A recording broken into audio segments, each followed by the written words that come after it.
A Chocolate Chip Cookie Murder, Chapter 6, Part 1. When Hannah walked into the community center, the first person she saw was her mother. Dolores Swenson was holding court at the far end of the room, surrounded by a circle of her friends. As Hannah watched, her mother reached up to pat her sleek dark hair, and her tasteful diamond earrings glittered in the overhead lights. She was wearing the soft blue dress that had been in the window of Beaumont Fashions, and her purse and shoes matched perfectly. Hannah's mother was still a beautiful woman, and she knew it. At 53, Dolores was winning the battle against time, and only Hannah, who'd helped her mother with her finances for several months following her father's death, knew exactly how expensive that battle was. Fortunately, Dolores had the money to spend. Hannah's father had left Dolores in a very good financial shape, and she'd also inherited from her parents. There was no way that Dolores could run out of money, even if she resorted to costly tummy tucks and facelifts. Hannah sighed as she made her way through the crowd. With the exception of her hair color, Andrea resembled Dolores, and Michelle was another petite beauty. Both of her younger sisters had inherited their mother's beauty genes. Hannah was the only one in the family to take after her father.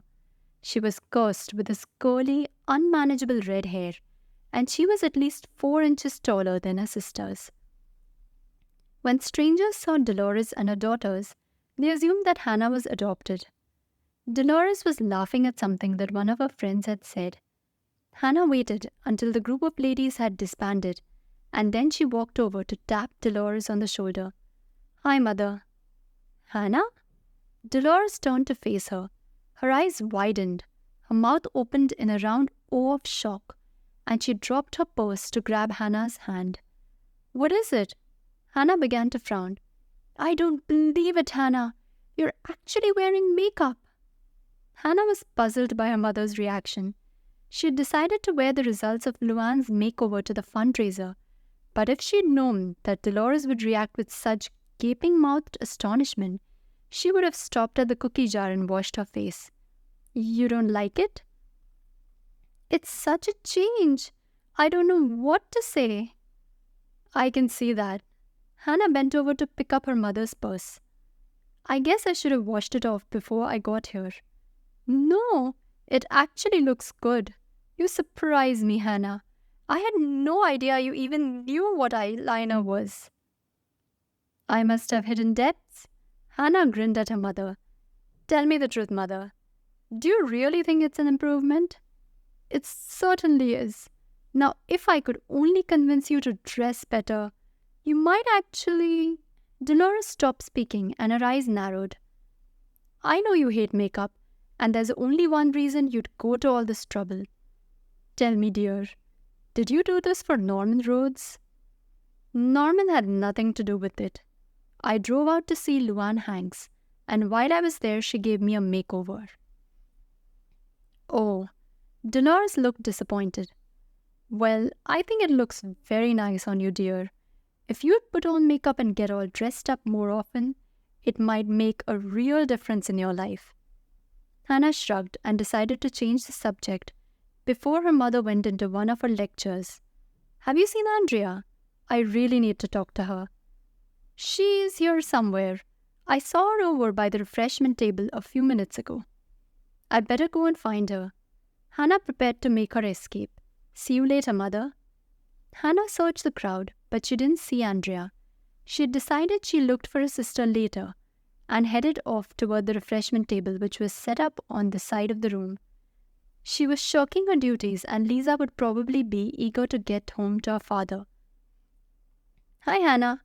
Lisa smiled as Hannah came up to the table. "Everyone loves your cookies. Mrs. Beesman's been back 4 times. "That figures. She loves anything with chocolate. You've done a wonderful job, Lisa. If you want to leave now, I can take over." "I don't have to leave, Hannah. My neighbor said he'd sit with Dad until I got home.